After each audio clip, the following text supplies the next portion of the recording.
संतश्रेष्ठ श्री निवृत्तीनाथ महाराजांच्या पालखीची हा जो पालखी रथ आहे, या रथाची रोज सजावट केली जाते। नेमकी ही रथ सजावट कशा पद्धतीने चालू झाली, कुठपासून ही चालू झाली, या रथ सजावटीचा संपूर्ण इतिहास आपल्याला संजू मामा तांबे सांगणार आहेत। मामा, काय सांगाल, कशा पद्धतीने ही रथ सजावट चालू झाली, काय इतिहास या रथ सजावटीचा? सर्व संतांच्या पालख्या सजत असताना निवृत्तीनाथांची पालखी पण सुंदर अशी सजावी अशी इच्छा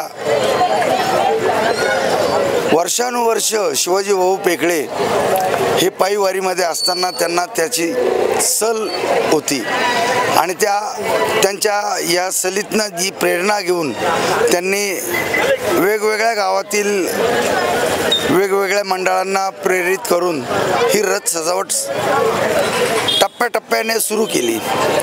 त्यात मग ही सजावटीची सुरुवात माळींनी झाली, विणलेल्या माळींपासून सुरुवात झाली। हळूहळू ही रथ सजावट आता चांगल्या प्रतीची, उच्च प्रतीची नगरला आल्यानंतर नगरच्या या सर्व फुल विक्रेता मंडळाने, त्यांच्या ग्रुपने ही सजावट अतिशय प्रेरणादायी अशी सुरू केली। त्यात त्यांचं योगदान ही या सजावट समितीला आणि सजावट करणाऱ्या सगळ्या मंडळांना प्रेरणा देणारी अशी ठरली। त्यांचं कामकाज अतिशय सुंदर आहे। त्यांच्या या सजावटीतनं बाकी मंडळांना आपण पण केलेली सजावट उत्कृष्ट व्हावी अशी त्यांची स्पर्धा तयार झाली।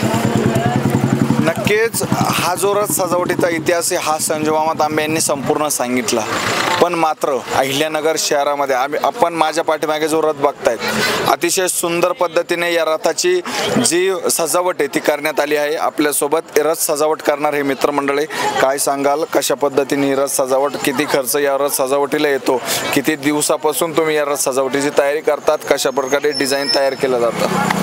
एक प्रश्न विचारू।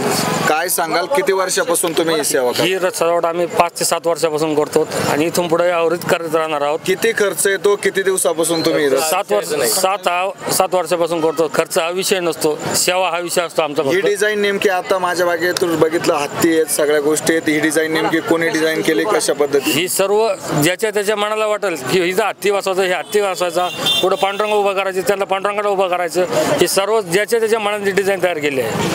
नक्कीच या सर्व मित्रमंडळाने एकत्र येत ही जी सजावट आहे, सजावट केली आणि अतिशय उत्कृष्ट पद्धतीने हा रथ सजावट केलेला आहे आणि उद्या हा रथ अहिल्यानगर ते साकत असा उद्या मार्गक्रमण करणार आहे।